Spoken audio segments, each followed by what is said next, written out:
Olá, alunos. Vamos para mais uma disciplina, para mais uma aula na disciplina de saúde do idoso. Hoje a gente vai falar um pouquinho de plano de cuidados, como que funciona, quais que são as minhas preocupações, aquilo que é importante para eu estar dando atendimento a esse idoso, tá bom? A aula é curtinha. Como de costume, eu vou deixar o conteúdo disponível, tá bom? Vou deixar a atividade complementar, valendo nota para ajudar na disciplina, assim como essa resposta é o que garante a presença em aula, tá bom? Então, como eu falei, hoje a gente vai falar um pouquinho de plano de cuidados, tá? E o que eu preciso considerar nesse plano de cuidado para atendimento desse idoso, tá? Eu tenho que olhar a condição clínica desse idoso, as múltiplas necessidades, porque lembrando que o idoso não tem só uma comorbidade, lembrar que ele tem poliincapacidades, lembrar que existe polifarmácia com risco de queda, com risco de interações, com risco de aumento da intensidade dessa droga, tá? Lembrar que eu tenho que considerar uma propedêutica e que existe um atendimento multiprofissional desse idoso, tá bom? Eu vou utilizar uma ferramenta como um cuidado baseado em evidência, um cuidado centrado no idoso, no paciente. Não adianta eu considerar que, para todo idoso com hipertensão, com diabetes, com diálise, eu vou usar o mesmo atendimento, porque eu não vou, tá? Não é porque eu tenho um idoso, por exemplo, com uma AVC, que ele é todo sequelado, igual o outro que consegue fazer grande parte das atividades, tá? Para eu tomar essa decisão, eu vou considerar as melhores evidências científicas, né? Disponíveis e aplicáveis no caso. Eu vou valorizar preferências, necessidades, desejos e valores do paciente e da família, porque senão eu vou estar considerando que esse idoso é um idoso que é comum a todos, que é comum, que tem a mesma religião de todos os outros idosos que eu cuido, tá? Isso não é comum. Então, cada idoso tem a sua religião, cada idoso tem a sua formação, cada idoso tem um cuidador ou um núcleo familiar, e isso eu preciso considerar, tá? Algumas perguntinhas básicas que eu vou ter que fazer para definir esse plano de cuidado, ou seja, quais cuidados eu vou ter que ter com esse idoso. Para isso, eu preciso conhecer ele e eu vou levar em considerações essas perguntas. Então, vamos lá. Quais os problemas de saúde do paciente ou do idoso? É a famosa o quê? O que esse idoso tem de doença? Quais intervenções são mais adequadas? Ou seja, como eu vou tratar essas doenças desse meu idoso? Ou seja o AVC, seja DM, seja hipertensão, seja o que for, seja uma doença renal. Quais as justificativas para a mudança? Ou seja, por que eu vou fazer esse tipo de intervenção ou de cuidado com esse paciente, né? Porque isso justifica eu fazer? Tem real necessidade de eu intervir nisso? Quais profissionais precisam fazer parte desse cuidado? Por quem? Eu vou ter que acionar físio, nutri, fono, terapia ocupacional, né? Quem que vai me ajudar nesse cuidado? Em quais serviços de saúde, ou seja, onde eu vou conseguir esse apoio?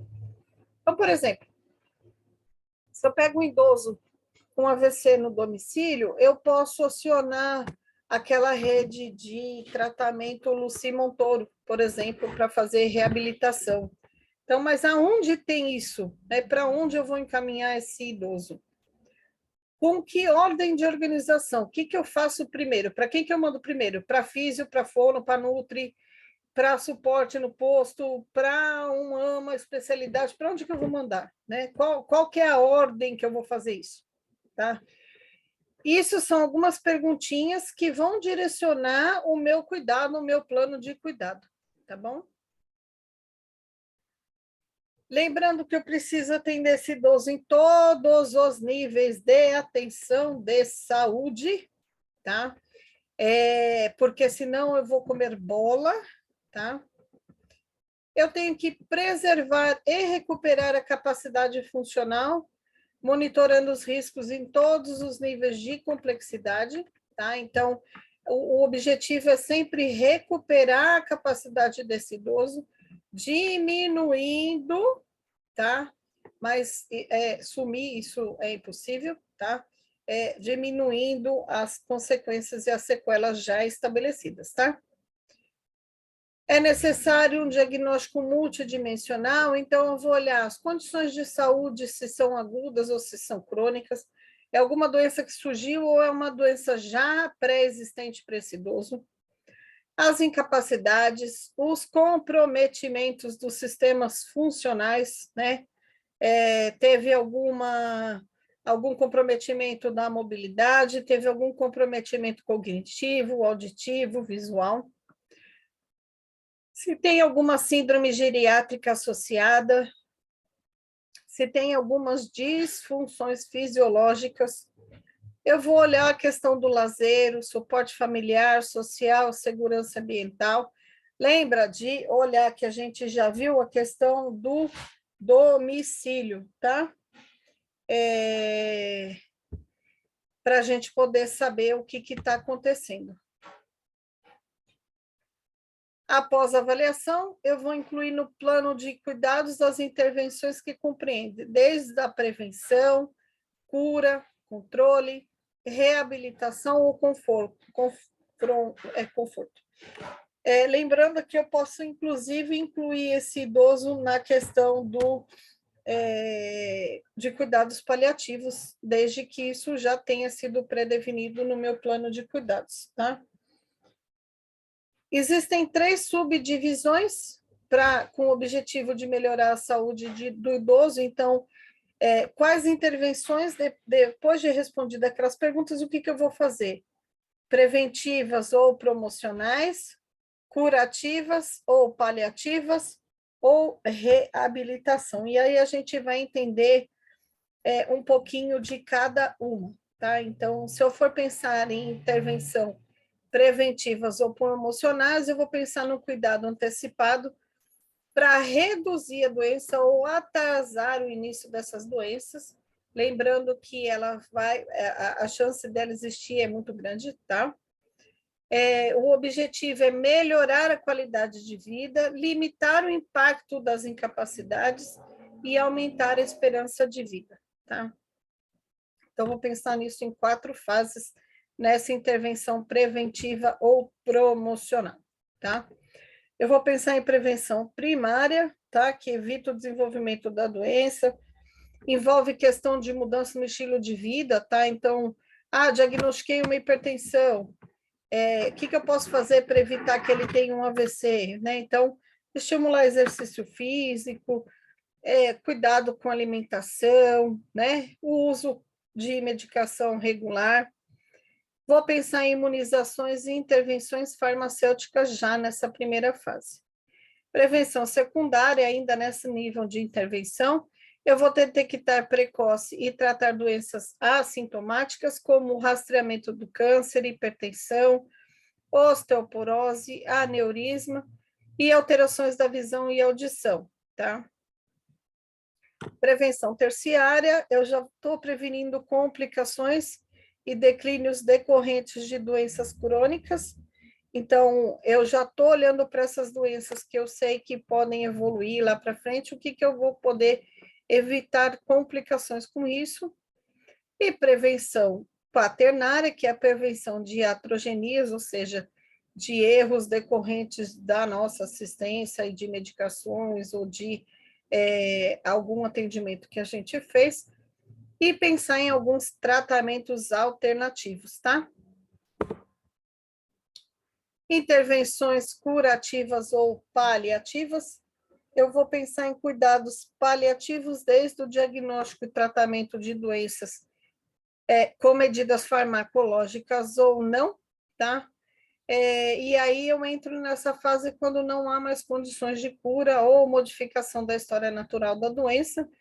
Eu vou priorizar a qualidade de vida desses doentes e familiares com alívio da dor, conforto emocional, físico, espiritual e social, tá? É melhorar a qualidade de vida e não aumentar os dias de vida, tá? Esse é um dos princípios do cuidado paliativo. Intervenção reabilitadora, né? Eu vou pensar naqueles pacientes que estão incapacitados, acamados, tá? Tentando restaurar a funcionalidade dele, tentando maximizar a independência e a autonomia, tá? Isso vai envolver não só o paciente, mas também o ambiente e fatores pessoais, tá bom? Nessa intervenção, eu vou olhar mobilidade, comunicação, nutrição, saúde bucal, cognição, humor, estado mental, sono, lazer, suporte social e familiar e reabilitação ambiental. Olha quanta coisa eu tenho que olhar para definir aquilo que eu vou fazer e para onde eu vou encaminhar esse idoso, tá bom? Para tudo isso funcionar, ninguém trabalha sozinho, a gente trabalha em equipe, tá? E aí eu tenho o suporte do posto e da comunidade, tá bom? Não esquecer da saúde bucal do idoso, mesmo isso a gente tem acompanhamento e tratamento na unidade de saúde básica. Lembrando que doenças orais são mais comuns em pacientes idosos, né? E tem um enorme impacto negativo na qualidade de vida, porque é muito comum perda da dentição, não consegue comprar uma prótese, né, total removível ou fazer um implante, tá? Porque, inclusive, isso se consegue pelo SUS, tá? Certas condições de saúde oral têm sido associadas a doenças crônicas, então, infecções da boca podem causar miocardite, tá? Então, existe uma relação, sim, entre as doenças orais e o estado de saúde oral e a qualidade de vida, tá? Principalmente em idades mais avançadas, tá bom? Essa foi a aulinha de hoje, tá? Eu vou deixar ela disponível lá para consulta, tá bom? E dúvidas eu estou à disposição. Abraço.